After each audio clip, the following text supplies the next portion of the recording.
Three Houses isn't as clear as titles in the past have been about what classes characters should go on to be, thanks to its customizability. There are still, however, classes that characters work best in, thanks to there being skills that they excel at. In the last part, we covered the optimal master classes for the Black Eagles cast of characters, and in this part, we'll be taking a dive into the Blue Lions house to determine the best final classes for this group.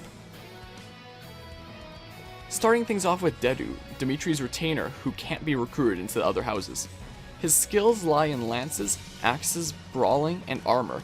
Going down the knight line of classes to best use the armor, he can progress into either War Master, which will draw out his talents in axes and brawling, or into Great Knight, which will best utilize his ability to become an immovable physical wall, and take advantage of his personal skill, which grants him +4 defense for 1 turn when he chooses to wait.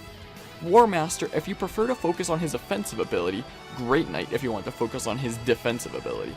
My preference is Great Knight, drawing out his strength as a tank and most properly taking advantage of his personal skill. Keep in mind though, mounted units cannot use gauntlets, so if you choose to make him a Great Knight instead of War Master, it means giving up his ability to brawl. Felix has got to be one of my favorite units in the game so far, as he is one of, if not the best unit, to excel at the Mortal 7 class. He has a talent for swords and a budding talent for reason magic. When this budding talent is unlocked, he is one of the 2 units in the game who gets the skill Black Magic Crit +10, the other being Edelgard, who can't even use magic in her canon final class. Thanks game. As a Mortal 7 wielding Black Magic, Felix can get +10 crit for free, making him potentially the best possible Mortal 7 in the game.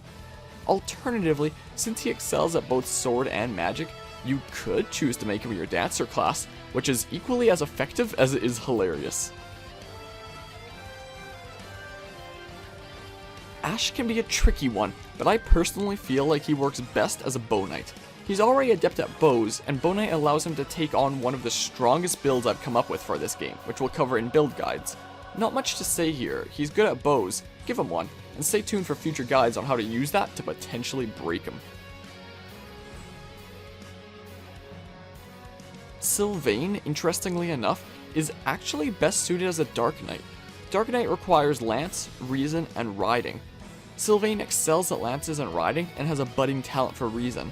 That budding talent, when unlocked, gives him the skill Black Magic Avoid +20, making it easier for him to dodge enemy attacks when he is equipped with Black Magic, allowing him to become a better Dark Knight than most other Dark Knight units.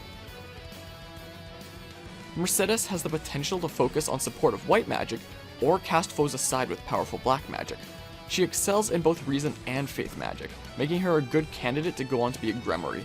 Alternatively, equipped with great White Magic spells such as Physic and Fortify, one could make her a Holy Knight to focus on the support role.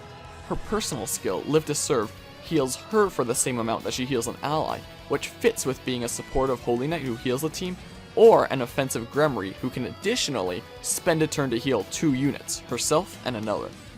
Adding on to this script 1 week later, after now completing my first playthrough, having had Mercedes recruited into my house, the Black Eagles, I planned to make her a Holy Knight, but only had enough time to make her a Grimoire before the end of the game.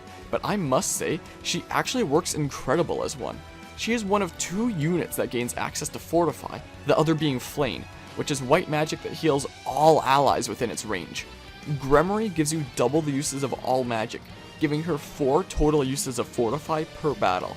Whenever your allies are damaged all around you, as happened to me consistently during the final boss, Mercedes can use Fortify to heal everyone, including herself because of her personal skill of Live to Serve. Taking this into consideration, I believe that she is best able to perform as a Grimoire rather than a Holy Knight. Annette excels at Reason Magic, making it easiest for her to go on to be a Dark Knight.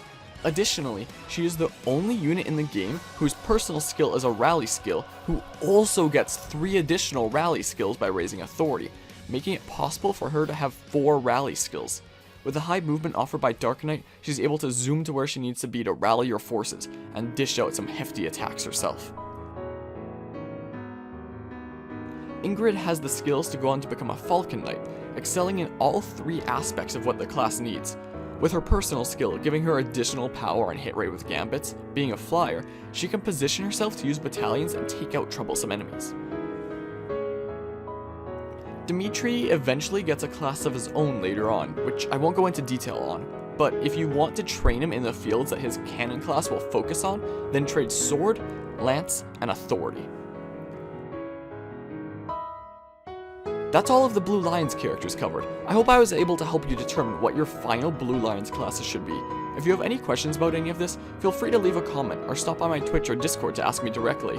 In the next episode, we'll be covering optimal final classes for the Golden Deer cast. I hope I've been able to help, and until next time, I'll see you on the battlefield.